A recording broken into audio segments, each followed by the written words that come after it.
Now, all of a sudden, Europe's going, does America actually have our back? And therefore, if Ukraine was to fall, all of a sudden that presents a very real threat to Europe and its southern border. As a result, you're now seeing a lot of efforts, first of all, by the West to suddenly rearm. But secondly, how do we stop Russia? Do we actually simply continue doing enough to stop Ukraine losing? Or actually, is there a way to bring this to a halt? I'm absolutely fascinated by the fact this morning that we know that President Putin was expected to meet the US envoy Steve Witkoff last night, and we don't know anything about that meeting. Indeed, it hasn't even been confirmed that that meeting did go ahead. How surprised are you by that? Well, to be brutally honest, I sit out here in Kyiv this morning. I don't think it's any surprise. You know, as a former military guy, you only get a ceasefire if either both sides are incentivized to make that happen. In other words, they're a stalemate on the battlefield, or one side has won and the other side has lost. And of course, neither of those situations are in place at the moment. You know, just because President Trump wants the war to stop doesn't mean President Putin does. At the moment, you know, he is on the front foot on the battlefield. He's crushing the Ukrainian presence in Russian territory up in Kursk, and is also advancing on the front line. So at the moment, it's not entirely clear why President Putin would have any appetite to stop at all. In fact, over the last few weeks, he's felt emboldened. He's winning. He's winning on the battlefield, and it's evident he's winning in the international community because he has, you know, people like President Trump rushing to him, pleading for some sort of ceasefire. So I'm not surprised at all that whilst we all hope for an end to a war, as President Zelensky does, ultimately, it's all very well with carrots for President Putin. He might need some sticks as well to encourage him to the table. And that's interesting you talk about those sticks, because one of the sticks possibly overnight which could be used is the fact this announcement from the US that sanctions have been, more sanctions have been slapped on Russia, further sanctions on Russian oil, on gas, on the banking sectors. Done maybe not with the same fanfare that we've had with some of the language around Ukraine, but nonetheless, that action has happened.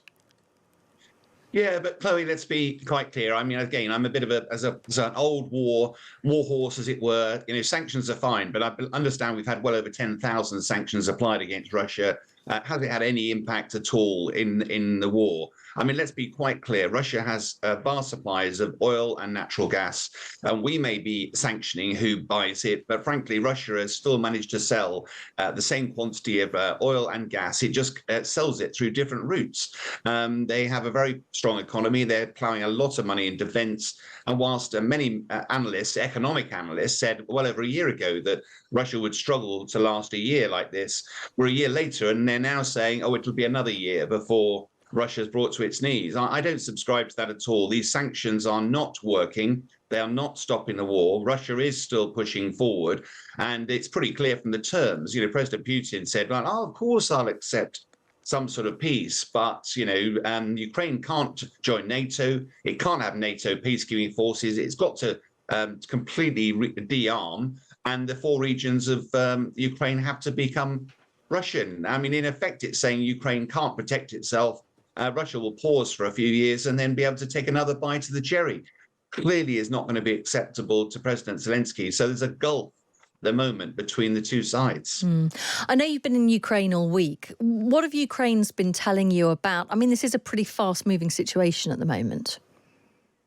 It is. I mean, I would say I'm in Kyiv, the capital, and it is a beautiful capital. I mean, there's a couple of things worth saying. My mother was worried about me coming out here, despite me being on operations all over the world in my time, thinking that Kyiv was like the London in the Blitz. It's not. It's a beautiful city. Yes, there are air raid warnings go off regularly, but people go around their business as normal. I think one of the themes, though, when you chat to people here, and clearly I can't speak for all Ukraine, but they are very confused about what the American situation is. For 3 years, their best partner, and all of a sudden overnight, they become Ukraine's enemy, and Ukraine's enemy is sidling up to America. They just don't understand that. And I think the one thing they are angry about is the approach the Americans are taking, you know, that this is some sort of card game and that, you know, Ukraine for some reason hasn't got the right cards.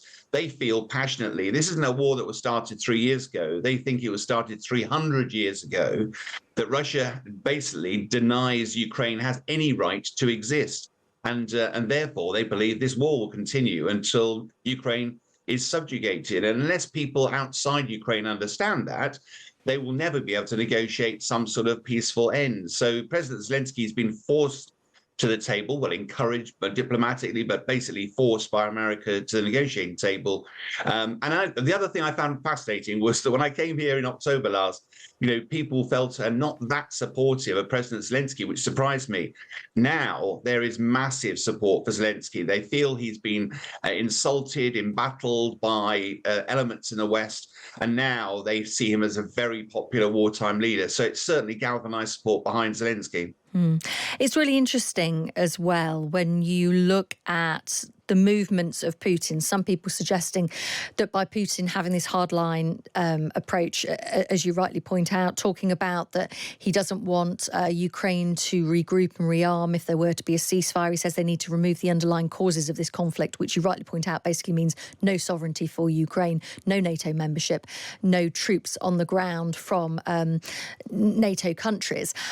I mean, there's a really interesting piece in the Times today by Alistair Dorber in Washington talking about the options available to Trump if Putin rejects this. Do you get the sense, talking to people in Ukraine, that they worry that Trump might walk away from trying to get a deal? Or actually, do they think that could be beneficial to Ukraine if Trump were to walk away? Yeah, it's a good question. I think there's certainly a view that Ukraine knows that it doesn't lack for courage and determination, but it needs weapons. And the shortage of weapons, despite the fact that, okay, America's stopped supply of weapons, but that's back on again now, and there are pretty big stockpiles, I understand, so in the near term. But Ukraine knows militarily it's no match for Russia. And this grinding war of attrition, which Russia is doing, it costs a huge amount of Russian lives. But Russia doesn't care, and gradually it is working. They are taking ground. I think what's fascinating from a Ukraine perspective is that they're starting to see a little bit of hope. They've always argued that Ukraine's security is European security. And I sense, talking in big handfuls now, before the end of last year, I think largely the West thought, okay, if Russia will never really present a threat to NATO because America's got our backs. Now, all of a sudden, Europe's going, does America actually have our back? And therefore, if Ukraine was to fall, all of a sudden that presents a very real threat to Europe and its southern border. As a result, you're now seeing a lot of efforts, first of all, by the West to suddenly rearm. But secondly, how do we stop Russia? Do we actually simply continue doing enough to stop Ukraine losing? Or actually, is there a way to bring this to a halt? And I think part of what President Trump, one of the options will be on the table for him is if Putin says, no, I'm not interested in stopping, the US and the West could actually step up militarily and start to get more involved. I'm not suggesting boots on the ground, although that has been something that our Prime Minister has alluded to, but actually a no-fly zone. There is an initiative called Sky Shield out there. The West would be able to intimidate Russia by putting some form of no-fly zone in. It would minimize the risk to our people on the ground, but would present a very real threat to Russia and show that the West was actually determined to stop it. To date, the West does not appear determined, and that has emboldened Russia.